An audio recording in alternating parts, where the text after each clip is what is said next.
Hi everybody, so we are going to go a little bit deeper into gut health today. So I read a book called The Psychobiotic Revolution. Very, very good book, lots of really great information.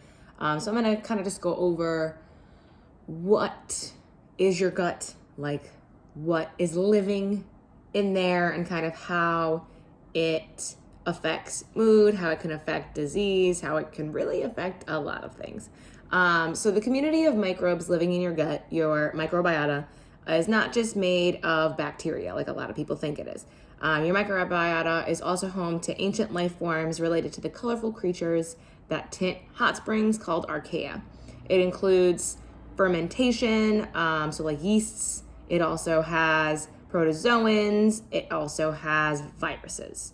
So your gut carries a lot with you because your digestive tract is very long. Whatever you inhale and eat also goes into your digestive system unless stomach acid kills it. So what happens is our microbiota directly communicates with the second brain. So our second brain is the network of nerves that surround our gut. So we have our first brain up here, we have our second brain in our gut. And a good set of microbes encourages our second brain to kind of keep everything moving. So for good health, including mental health, the food you eat needs to be good for you and good for your microbiota, which is also going to be like prebiotics, probiotics. So what is the psychobiotic revolution? In 2013, the authors defined a psychobiotic as a live organism that, when ingested in adequate amounts, produces a health benefit in patients suffering from psychiatric illness. So that could be anxiety, depression, OCD, et cetera, panics, whatever.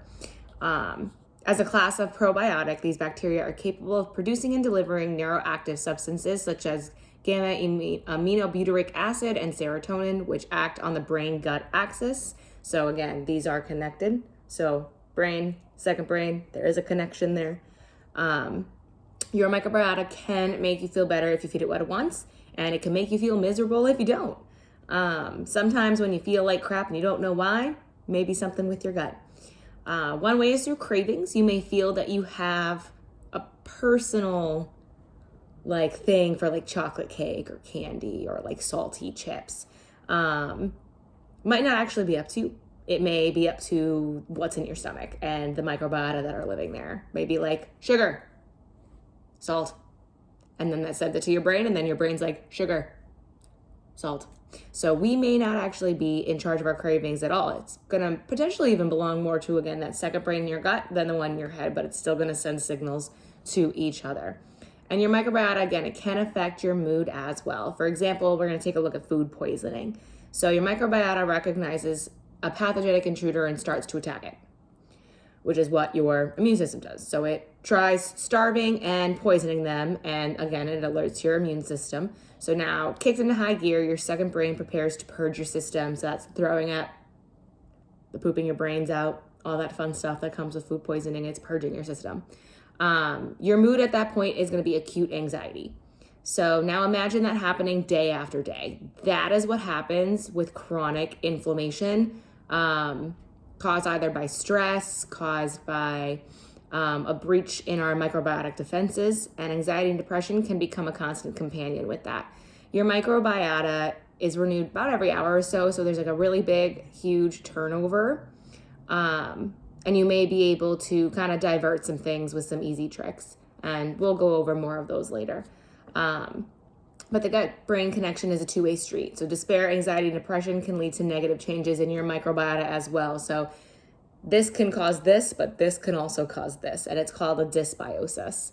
That disruption can channel anxiety and depression right back into your brain. It creates what most of life tries its best to avoid as a positive feedback loop, otherwise known as a vicious cycle, which we want to break. Research continues to reveal connections between gut health and other diseases, both mental and physical. Depression accompanies many of these diseases, including Parkinson's, Alzheimer's, IBS, IBD, obesity, psoriasis, arthritis, and MS. And these diseases can sometimes start with anxiety or depression, and sometimes they can end with anxiety or depression. Your immune system can detect these bacterial molecules at very, very low levels. This is a part of your innate immune system, and it doesn't really require any training. It's just what it does. It's like, oh, foreign substance, I don't like it. We take it. That's your innate. So it's just going to react with like alarm. You have another immune system that is more subtle, and it does require a little bit more training. It's your adaptive immune system. It's very complex. So your adaptive system, working closely with your microbiota, can protect you against pathogens that it's never seen before. So microbiota that is unbalanced and provokes an immune response is called dysbiotic. It can lead to inflammation, which is a significant contributor to depression and anxiety. And it is also a major predictor of mental decline, making dysbiosis important to everyone, regardless of mood, because that mental decline, we want to keep our minds moving and not be in a brain fog all the time. If pathogens do leak through the lining and get out of your gut, your immune system cells will follow them into your blood system and spark inflammation. So sometimes food intolerances. If you have any form of dysbiosis in your gut where so your gut lining should be like this. If it's a little bit more stretchy, it can allow particles, food particles, pathogens, viruses through that didn't get killed in your stomach acid, and that will go into your bloodstream. And your immune system's like, well, what is this? This does not belong. So kind of attacks it. And that's what leads to food intolerances. It can be what leads to food allergies and all of the other things, and just like chronic inflammation and illness. That is called leaky gut, sparks systemic inflammation. And it's something that I also have and I'm currently working on healing.